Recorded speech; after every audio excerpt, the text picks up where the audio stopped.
నేను మీ హోస్ట్ అక్షర విహారీ. ఈ రోజు మనతో పాటు స్టూడియోలో mutual fund expert and financial growth advisor wealthy Chakradhar గారు ఉన్నారు.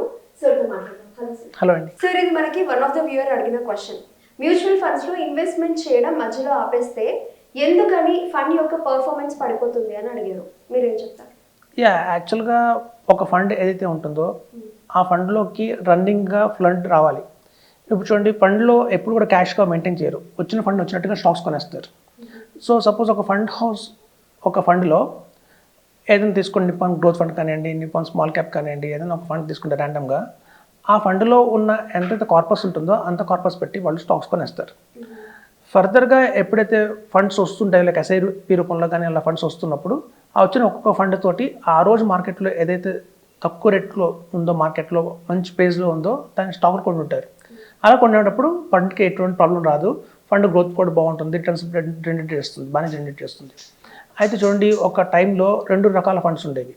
ఒకటి ఏంటంటే ఓపెన్ ఎండెడ్ స్కీము, ఇంకోటి క్లోజ్ ఎండెడ్ స్కీమ్ అని ఉండేది. ఈ ఓపెన్ ఎండెడ్ స్కీమ్స్లో ఏంటంటే ఎప్పుడు కూడా ఫండ్స్లోకి ఏదో ఒక రూపంలో ఫండ్స్ వస్తూనే ఉంటాయి. ఎస్ఐపి రూపంలో కానివ్వండి, లంసమ్ రూపంలో కానివ్వండి, మధ్యలో కూడా ఆ ఫండ్ కనుక పర్ఫార్మెన్స్ బాగుంది అంటే ఫ్లోట్ బాగానే వస్తుంది. కానీ క్లోజ్ ఎండెడ్ స్కీమ్స్లో గమనిస్తే ఒకసారి ఫండ్ ఓపెన్ అయిన తర్వాత ఎన్ఎఫ్ఓ వచ్చేస్తుంది. 10 రూపీస్తో ఒక 15-20 డేస్ అవైలబిలిటీలో ఉంటుంది. దాని తర్వాత క్లోజ్, ఆ పేరులో ఉన్నది క్లోజ్ ఎండెడ్. ఇంకా 3 ఇయర్స్ దాకా ఆ ఫండ్లోకి ఫండ్ రాదు, కొత్త ఫండ్ రాదు. ఏదైతే ఫండ్ వచ్చిందో ఆ ఫండ్ తోటే వాళ్ళు స్టాక్స్ కొనేస్తారు. అలా కొనేసిన స్టాక్స్లో ఒక్కొక్కసారి ఏదైనా మార్కెట్ కరెక్షన్ వచ్చి బాగా పడింది అనుకోండి, ఫ్రెష్గా ఇన్వెస్ట్మెంట్ రావట్లేదు. అమ్మాలి అంటే ఉన్న స్టాక్స్లోనే లాస్లో ఏదో ఒక స్టాక్ అమ్మి మళ్ళీ వేరే స్టాక్ కొనాలి. సో అలా ఉన్న మార్కెట్ డౌన్ అప్పుడు ఉన్న స్టాక్స్లోనే మళ్ళీ కొని మళ్ళీ వేరే అమ్మి మళ్ళీ వేరే కొని అలా అమ్ముతుంటే ఆ చర్నింగ్ వల్ల ఏమవుతుంటే డ్యామేజ్ ఇంకా ఎక్కువ అవుతుంది. అలా ఎక్కువ అయిపోయి పర్ఫార్మెన్స్ బాగా పడిపోయి 10 రూపీస్తో వచ్చిన ఎన్ఎఫ్ఓ కూడా ఆఫ్టర్ 3 ఇయర్స్ ఎప్పుడైతే అది క్లాకింగ్ అయిపోతుందో ఆ రోజుకి దాని వాల్యూ చూస్తే 7 రూపీస్, 8 రూపీస్, 9 రూపీస్ కూడా ఉండేవి. చాలా దారుణంగా పడ్డాయి. Kotak Indo world infrastructure fund కావచ్చు, జేఎం అగ్రి ఇన్ఫ్రా ఫండ్ కావచ్చు, కొన్ని అలాంటి సెక్టర్ ఫండ్స్ కూడా వచ్చాయి. కొన్ని ఆన్గోయింగ్ ఫండ్స్ కూడా వచ్చాయి. సో డైవర్సిఫైడ్ ఫండ్స్ కూడా వచ్చాయి. సో ఆ క్లోజ్ ఎండెడ్ ఫండ్స్లో మీరు చూసింది ఏంటంటే, బాగా గమనిస్తుంది అంటే ఎప్పుడైతే ఫండ్ హౌస్కి డబ్బులు రావటం ఆపేస్తాయో ఫర్దర్గా వాళ్ళు అమ్మలేరు. ఒకవేళ అమ్మినా మళ్ళీ తక్కువలో అమ్మాలి, మళ్ళీ కొన్న స్టాక్ మళ్ళీ అంత పెరుగుతుందో లేదో గ్యారంటీ లేదు. సో దానివల్ల చాలా ప్రాబ్లమ్స్ ఫేస్ చేసి ఇంకా కొన్నాళ్ళకి ఏంటంటే ఈ క్లోజ్ ఎండెడ్ స్కీమ్స్ని కంప్లీట్గా బంద్ చేశారు. ఇంకా వద్దు, ఓపెన్ ఎండెడ్ పెడదాం, ఓన్లీ ఓపెన్ ఎండెడ్ అని చెప్పి. సో ఇప్పుడు కూడా చూడండి, ఓపెన్ ఎండెడ్ స్కీమ్ అయినా కూడా మనకి ఇండియాలో 56 ఫండ్ హౌసెస్ ఉన్నాయి, ఒకటిగా 2 కాదు. 56 ఫండ్ హౌసెస్ దగ్గర 20 ఫండ్స్ ఈచ్ ఉన్నాయి. అంటే 1000 ఫండ్స్ ఉన్నాయి. ఇంత పబ్లిక్ కూడా 1000 ఫండ్స్లో ఇన్వెస్ట్మెంట్ చేయాలంటే హైలీ ఇంపాసిబుల్. ఏవో ఆ టైంకి ఏవైతే పాపులర్గా ఉన్నాయో అలాంటి స్కీమ్స్లో 20-30 స్కీమ్స్లో ఇన్వెస్ట్ చేస్తారు. రెస్ట్ ఆఫ్ ఉన్న 600 ఫండ్స్, 700 ఫండ్స్ మాత్రం అట్లాగే ఐడియల్గా ఉన్నాయి. సో వాటిలో ఇన్వెస్ట్మెంట్స్ జరగట్లేదు. సో వాటి చూస్తే మీ పర్ఫార్మెన్స్ చూస్తే లాస్ట్ 8 ఇయర్స్ చూసినా కూడా, 10 ఇయర్స్ చూసినా 8%, 6%, 9% కనిపిస్తాయి. ఈవెన్ కొన్ని ఫండ్స్ ఎలా ఉన్నాయంటే బ్యాంక్ ఎఫ్డి కంటే కూడా తక్కువ రేట్ ఆఫ్ ఇంట్రెస్ట్ ఇస్తున్నాయి. అలాంటి ఫండ్స్ కూడా ఉన్నాయి. అవి జేఎం వాళ్ళే కావచ్చు, టారస్ వాళ్ళే కావచ్చు. సో ఫండ్ హౌస్లో ఎప్పుడైతే హ్యూజ్గా పబ్లిక్ ఇన్వెస్ట్మెంట్ చేయట్లేదో, ఒక టైంలో మంచి ఫండ్ అయినా కావచ్చు కానీ గణనీయంగా పడిపోతుంది. సో కాబట్టి ఏంటంటే ఫండ్లోకి ఎప్పుడు కూడా రొటీన్గా ఎప్పుడు ఫండ్స్ వస్తూనే ఉంటుంది. అప్పుడు ఏంటంటే వాళ్ళు ఆల్రెడీ ఎగ్జిస్టింగ్ స్టాక్స్ని అమ్మకుండా, లాస్లో అమ్మకుండా వచ్చిన కొత్త కార్పస్ తోటి కొత్త ఫండ్స్ కొంటారు. ఆ టైంకి నెక్స్ట్ 2-3 ఇయర్స్లో ఏవైతే బాగా బుల్రన్లో మంచి వస్తాయి, పర్ఫార్మెన్స్ చేస్తాయి అనుకున్న వాళ్ళు కొంటారు. సో దానివల్ల ఏంటంటే ఎప్పుడున్నా ఫ్లోటింగ్ బాగా ఉండాలి మేడం. అలా ఉంటేనే రిటర్న్స్ అనేవి బాగా వస్తాయి. లేదంటే క్లోజ్ ఎండెడ్ స్కీమ్స్ లాగానే, లేకపోతే కొన్ని ఫండ్స్ మీరు చెక్ చేస్తే ఎప్పుడు చాలా మంది టాప్ 5 చూస్తారు, బాటమ్ చూడరు.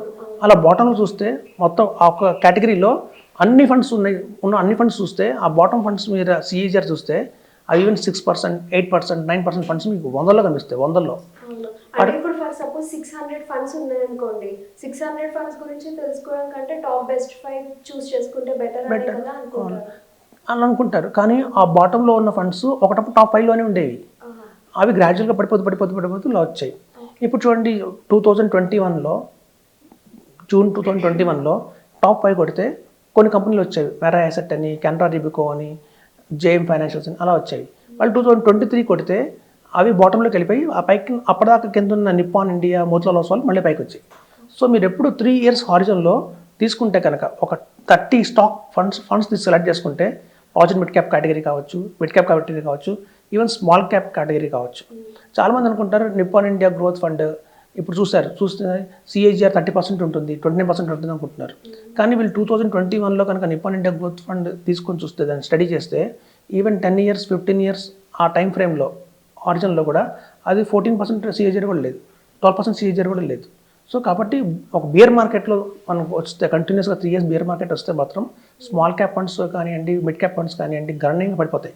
బట్ యావరేజ్ సిఏజిఆర్ తీస్తే 12% కూడా దాటవు. సో అందరూ ఇప్పుడు బుల్ రన్ చాలామందికి ఇప్పుడు అవేర్నెస్ వచ్చింది. ఆఫ్టర్ 2021, 23 ఇప్పుడు అవేర్నెస్ వచ్చింది, కోవిడ్ తర్వాత అవేర్నెస్ వచ్చింది. వీళ్ళకి అర్థం కావట్లేదు పాస్ట్లో ఏమైంది అని తెలియ అంత ఇన్ఫర్మేషన్ లేదు వీళ్ళ దగ్గర. సో పాస్ట్లో చూస్తే చాలా దెబ్బతిన్న ఫండ్స్ హౌసెస్ చాలా ఉన్నాయి, ఫండ్స్ కూడా చాలా ఉన్నాయి.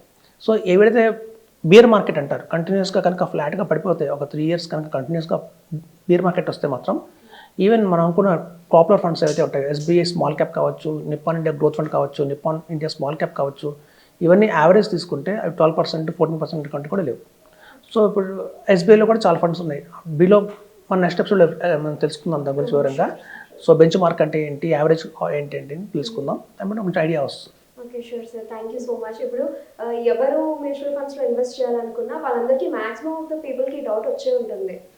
అండ్ ఎలా చూస్ చేసుకోవాలి టాప్ 5 అంటే పడిపోయినవి ఎప్పటికీ పడిపోయి ఉండవు అని కూడా అర్థమవుతుంది. సో ఇంత మంచి ఇన్ఫర్మేషన్ మాకు షేర్ చేసినందుకు థ్యాంక్ యూ సో మచ్. అందరూ నమస్కారం అండి. నా వెల్లి చక్ర ఛానల్ని సబ్స్క్రైబ్ చేసిన ప్రతి ఒక్కరికి థ్యాంక్స్ చెప్పుకుంటున్నాను.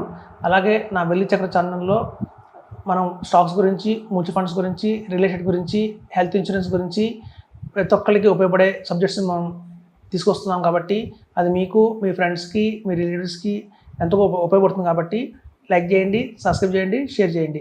మీకు ఏమైనా సందేహాలు ఉంటే ఈ కింద నా స్క్రోల్ నెంబర్లో కాల్ చేసి నన్ను కాంటాక్ట్ అవ్వచ్చు. Thank you.